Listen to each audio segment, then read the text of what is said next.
ATS, and the gentleman here just asked a great question about the XTS. Would there ever be a possibility of a V8 option on that car? Now, by no means am I the guy in charge, but I'm going to bet, and I put a lot of money on it, that we'll never see a V8 in there, and that's because of CAFE regulations.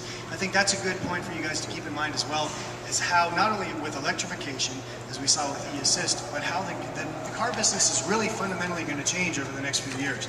You're going to see more and more smaller capacity or smaller dimension engines, turbocharged, supercharged, doing things to it to really give you that, that V8 experience in a V6, or that 6-cylinder experience in a V8. Sorry, in a 4-cylinder. This is another great example. Now for me, when I joined GM, this was the car when I started talking to the engineers and Mark Royce and the people who have really put their thumbprint on this car. This is going to be the one that really redefines what General Motors is, I believe. And there's for a couple key reasons. As mentioned earlier, Chevrolet is one of the brands that we're going forward with as a global brand. The other one we're doing that with is Cadillac. That is really what this vehicle's for. Now, those of you who follow the industry closely know that Cadillac has tried to get into the global space many times in the past, and done it with warmed over vehicles that they put a new nose or a new grille on and a couple new taillights and said, it's our global car. Didn't work. So now we're doing it right. They've got an all-new platform, rear-wheel drive. This is the only vehicle in the General Motors lineup that uses this particular platform. 3,400 pounds, which when you look at the competition, that's right where it needs to sit. Perfect 50-50 weight balance. So you start to see what I'm saying here. This is a car, again, rear-wheel drive. This is a car that's really going after the leaders in the segment, the BMWs, the IS, the vehicles that are really kind of define what a sports sedan is all about. Again, Cadillac kind of just played in that space in the past. I am very anxious to turn a wheel in this car because I think it's really going to be a lot of fun to drive too.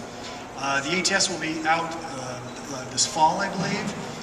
3 different engine choices. The 2.5-liter engine that was mentioned on the Malibu will be the fuel economy kind of lead price point on this vehicle, over 30 miles per gallon. Again, the impact of CAFE regulations are going to have a lot to do with what sort of vehicles people are going to be looking to buy in the future.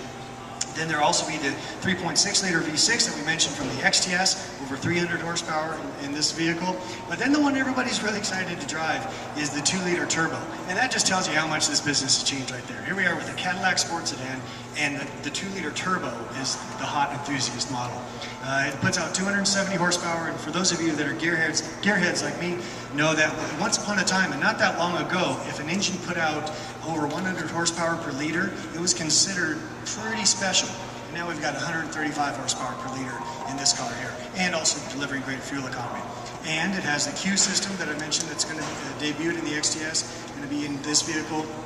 I think it's Brembo brakes, sport seating. It's going to be finally a vehicle from Cadillac that's truly competitive with the imports. And its success in the US is very important, but as I mentioned earlier, its success in Europe is paramount and hugely important.